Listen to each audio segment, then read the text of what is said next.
blast from the past because it seems it brings back, some memories. But okay, let's face work this morning. And earlier in the week, there was, an announcement by the federal government about the increment in electricity tariff. Though the government specified that this is just for Band A customers. And up until this moment, what you heard all the reports in the newspapers this morning, up until this moment, the Nigeria Electricity Regulatory Commission and the federal government through the Ministry of Power is still talking about the reasons and necessitating this increment in tariff for a specific set of customers. Now, the NERC is indicating that a total of 1.9 million, or let me just specify it in full, 1,974,385 consumers will be affected by this recent hike in tariff. It was also learned that the hike became inevitable following cash flow constraints arising from the federal government's inability to pay obligations to the Nigeria electricity market. And of course, that hasn't stopped the reactions, the backlash from the streets, from experts. But of course, there is need to put it in the proper perspective. The fact that, the government says it cannot continue the subsidy regime. It's saying subsidy will still continue for the next 3 years or thereabout. But this is a sign of the inevitable removal of subsidy in the power sector for the sake of customers. And, from my own end, there's been, this confusion of where exactly do we stand. Do people even know where they stand in terms of, do you fall under the band A, B, C, D, or E, category of, power consumers? And, is that really the solution to the perennial problems we suffer, we experience regularly in the power sector? Okay, Kemi, let's start with the fact that this particular administration started with the removal of fuel subsidy. And after that was done, we move on to the removal of subsidy on Forex. And the latest is the removal of subsidy on Band A users of electricity.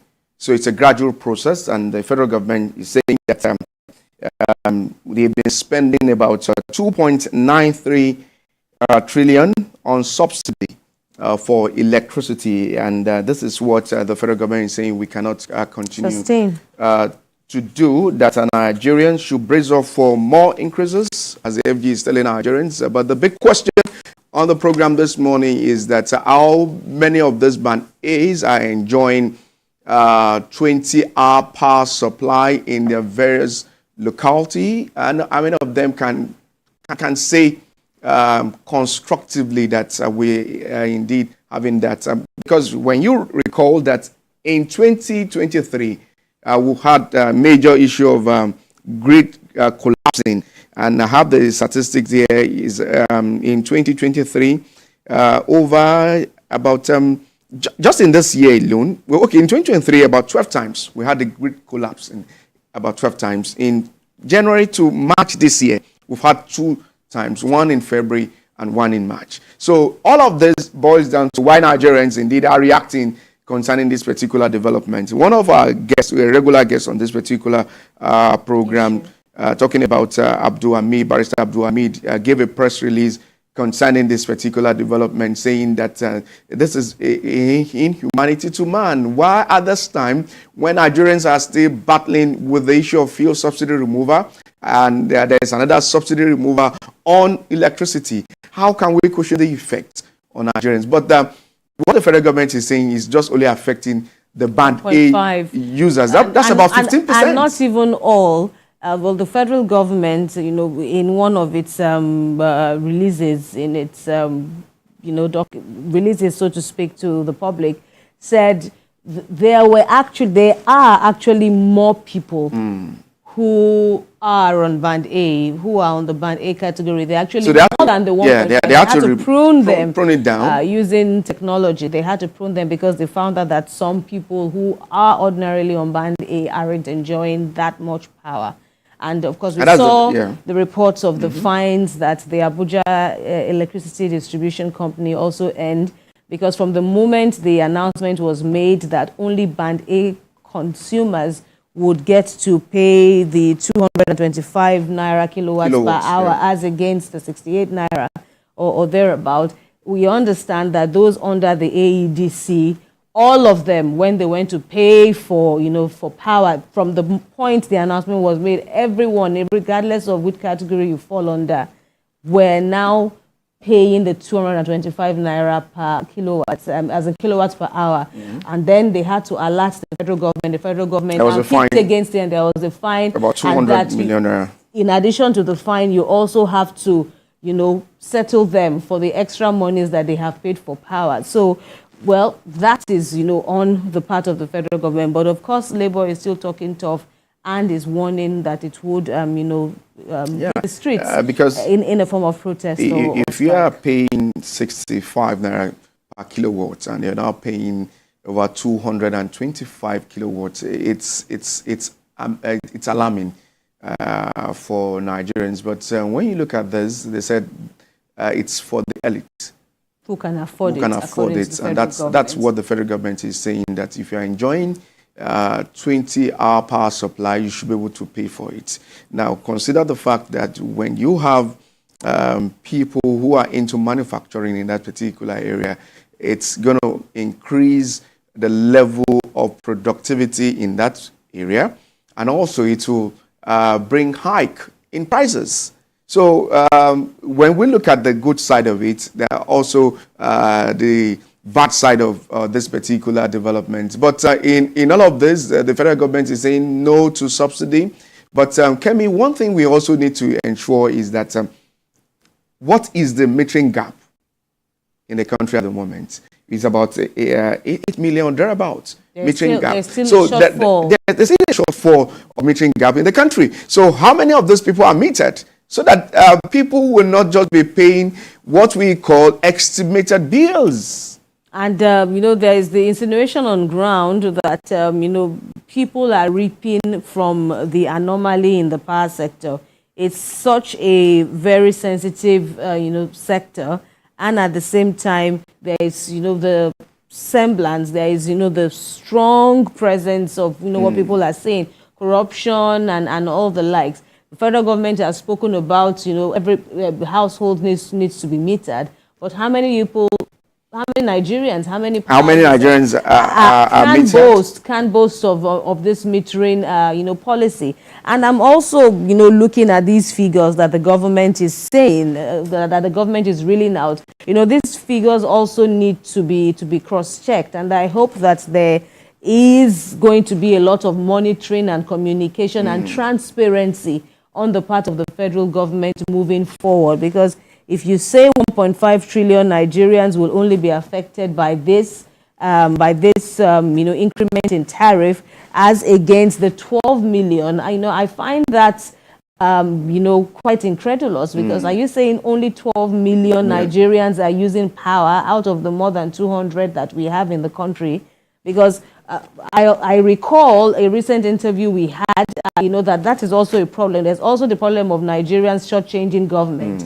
People who may not be on the radar, but are enjoying or stealing power, because that is also an issue. There's a fine to that. There is a fine, but how much monitoring, even on the part of government, are we also seeing? So that the rest of the Nigerians who are having to pay for power will not. It won't be like we are also paying for people that are not even living in our households.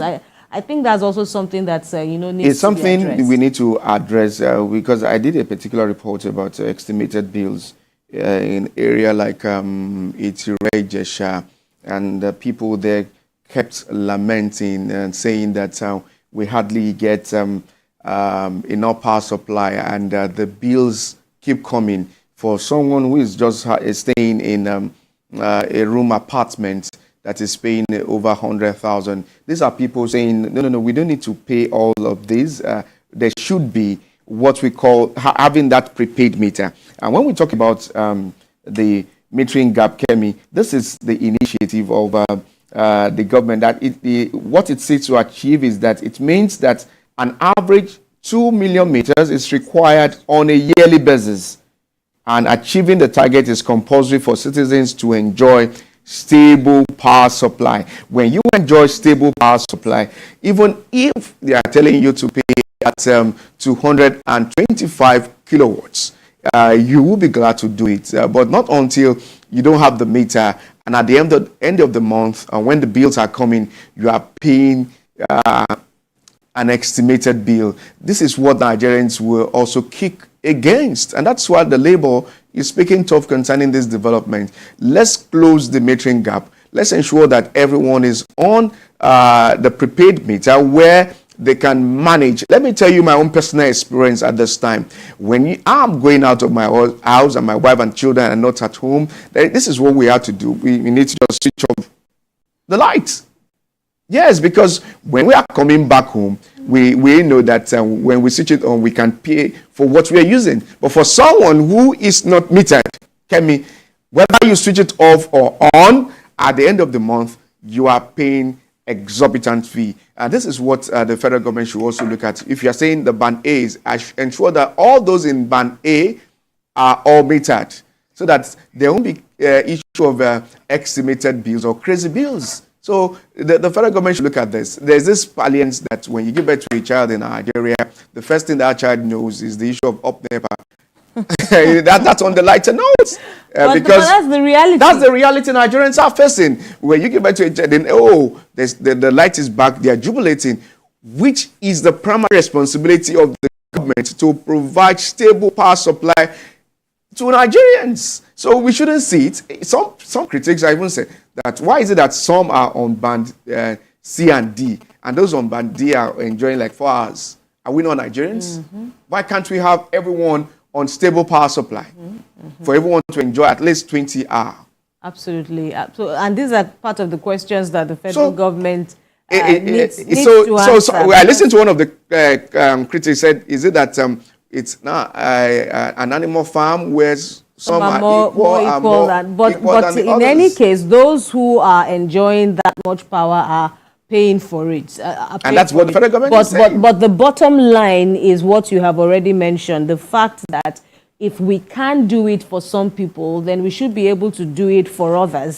Of course, it will now be an issue of, because like I said, now the issue of theft, we see people illegal generation of power. Now you see people who are tapping power illegally and all of that. That's also part of the problem, because all of these things, it's all leading to something. It's all, like a spiral chain reaction of some sort. So you think you are just enjoying it, doing it for yourself to shortchange government, but eventually it's all snowballing, to larger issues. And so these are also the things that Nigerians really want addressed. And I don't know how they can go about it, but we just hope that there's communication, there is dialogue with all the needed experts and the stakeholders in the issue.